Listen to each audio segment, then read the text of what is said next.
एक रेक्टेंगल का एरिया हमें पता है लेंथ टाइम्स ब्रेड्थ होता है, एक पैरेललोग्राम का एरिया बेस टाइम्स हाइट होता है, पर ये ट्राइंगल का area half base into height कैसे हो गया? कहां से आते हैं ये फॉर्मूला, कैसे हम इनको याद करें? पर आज मैं आपको एक ऐसा तरीका बताने जा रहा हूं जिससे आपको कोई भी फॉर्मूला कभी याद करने की जरूरत ही नहीं पड़ेगी। आप सिर्फ समझ लीजिए कि ये फॉर्मूलाज आते कहां से हैं और ये सारी चीजें आपकी क्लियर हो जाएंगी। ये वीडियो 2 पार्ट्स में डिवाइडेड है। पहला पार्ट हम अभी देख रहे हैं और सेकंड वीडियो का लिंक मैं एंड में छोड़ दूंगा। तो आइए, आज के बाद किसी भी फिगर का एरिया का फॉर्मूला याद करने की जरूरत ही नहीं है। ये वीडियो किया गया है गणितव्य की तरफ से, गणित में जारी। एक रेक्टेंगल का एरिया हमें पता है, हम बचपन से देखते आ रहे हैं कि एक रेक्टेंगल का एरिया होता है लेंथ टाइम्स ब्रेड्थ। अब रेक्टेंगल या तो आप पेपर पे ड्रॉ कर सकते हैं या फिर हो सकता है दीवार पे टीवी स्क्रीन टंगी हो, और अगर टीवी स्क्रीन हो या कोई पेंटिंग हो तो हम कह सकते हैं उस रेक्टेंगल का एक बेस है और एक हाइट है। तो हम ये भी कह सकते हैं कि एरिया ऑफ रेक्टेंगल अगर देखें तो वो बेस इंटू हाइट भी हो सकता है इस केस में।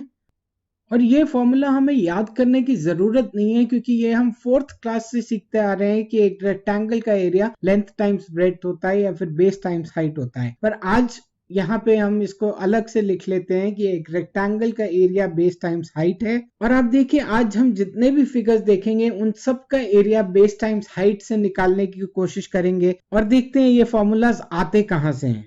अब एक ऐसा फिगर देखते हैं जो कि देखा जाए तो एक स्क्वायर है और स्क्वायर में सारी साइड्स इक्वल होती हैं, तो हम कह सकते हैं कि ये सारी साइड्स इक्वल हैं। अगर हम इन साइड्स को s के बराबर मान लें तो इस स्क्वायर का एरिया, क्योंकि ये रेक्टेंगल जैसा ही दिखता है, तो इसका एरिया भी बेस टाइम्स हाइट होगा क्योंकि रेक्टेंगल का बेस टाइम्स हाइट होता है। बट क्योंकि यहाँ पर बेस और हाइट दोनों ही s हैं, हम कह सकते हैं कि area of a square is s square. तो आइए इसको भी साइड में लिख लेते हैं कि स्क्वायर का एरिया s स्क्वायर होता है। मेरे चैनल को अगर आप देखें तो यहाँ पे मैं सिर्फ मैथ्स कॉन्सेप्ट्स की ही बात करता रहता हूँ, और अगर आप मैथ्स के स्टूडेंट हैं तो जरूर इस चैनल को सब्सक्राइब कीजिएगा और बेल नोटिफिकेशन को क्लिक करना मत भूलिएगा, क्योंकि जो भी वीडियो अपलोड होगा वो आपके इनबॉक्स तक पहुंचेगा अगर आपने बेल नोटिफिकेशन दबाई हो तो आइए अब एक ऐसा फिगर देखते हैं जो कि एक ट्राइंगल है। ट्राइंगल का एक बेस तो होता ही है और साथ में एक हाइट भी होती है, और हाइट के लिए हम ऑपोजिट वर्टेक्स से बेस पर एक परपेंडिकुलर ड्रॉप कर देते हैं, और परपेंडिकुलर ड्रॉप किया तो मतलब ये 90 डिग्री का एंगल बनेगा और इसकी हाइट हम मान लेते हैं h। अब इसका एरिया अगर देखें बेस टाइम्स हाइट तो हो नहीं सकता, क्योंकि जो बेस है और जो टॉप है वो दोनों बराबर नहीं है। वो तभी हो सकता है अगर टॉप और बेस दोनों बराबर हों। यहाँ पर टॉप और बेस को बराबर करने के लिए एक रेक्टेंगल में ड्रॉ कर देता हूं, तो इस रेक्टेंगल की भी हाइट जो है वो h के बराबर है और इसका एरिया जो होगा वो बेस टाइम्स हाइट होगा। पर हमें एरिया पूरे रेक्टेंगल का तो चाहिए नहीं, हमें सिर्फ ट्राइंगल का चाहिए। तो एक बार वो समझने के लिए साइड्स को नेम कर लेते हैं। लेट्स से कि ये a है, ये b है, ये c है, जहां पे परपेंडिकुलर मीट कर रहा है वो d है, और ये दोनों पॉइंट्स इनको f और g मान लेते हैं। अब यहाँ पे हम दो ट्राइंगल्स देख रहे हैं, एक तो ट्राइंगल ABD जो कि ये वाला ट्राइंगल है, और एक ट्राइंगल AFB जो कि ये ट्राइंगल है। अब इन ट्राइंगल्स में देखें तो ये साइड इज इक्वल टू ये साइड, क्योंकि रेक्टेंगल है, AFBD भी एक रेक्टेंगल है, तो ऑपोजिट साइड्स आर इक्वल। तो हम कह सकते हैं that BD is equal to AF, और ऐसे ही ये दोनों साइड्स भी ऑपोजिट साइड्स हैं तो वो भी इक्वल होंगी, यानी कि FB is equal to AD। और दोनों ट्राइंगल्स में आप देख रहे हैं कि ये कॉमन साइड है, जो हम कह सकते हैं कि AB is equal to AB। यानी अगर हम SSS कॉन्ग्रुएंस रूल से देखें तो हम कह सकते हैं कि triangle ABD is congruent to, अब यहाँ पे मुझे नेमिंग थोड़ा ध्यान से करना पड़ेगा, ABD और that should be congruent to triangle BAF।